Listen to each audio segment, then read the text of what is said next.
नेपालको सार्वभौम सत्ता र राजकीय सत्ता नेपालको सार्वभौम सत्ता र राजकीय सत्ता नेपाली जनतामा निहित रहेको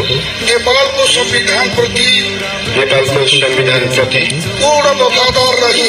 पूर्ण वफादार रही सत्यनिष्ठापूर्वक प्रतिज्ञा गर्दै ईश्वर देश र जनताको नाममा शपथ लिन्छु कि प्रधानमन्त्री पदको जिम्मेवारी प्रचलित कानूनको पालना गरी मुलुक र जनताको भलो चिताई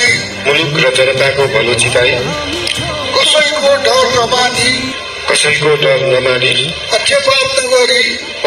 नगरी पूर्वाग्रह वा खराब भावना नलिई ईमानदारीका साथ गर्नेछु र आफ्नो कर्तव्य पालनको सिलसिलामा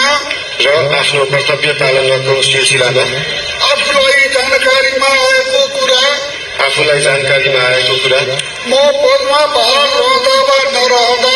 म पदमा बहाल रहँदा वा नरहँदा जुनसुकै अवस्थामा पनि प्रचलित कानूनको पालना गर्दा बाहेक अरू अवस्थामा कुनै किसिमबाट पनि प्रकट वा संकेत गर्ने छैन। धन्यवाद। यसपछि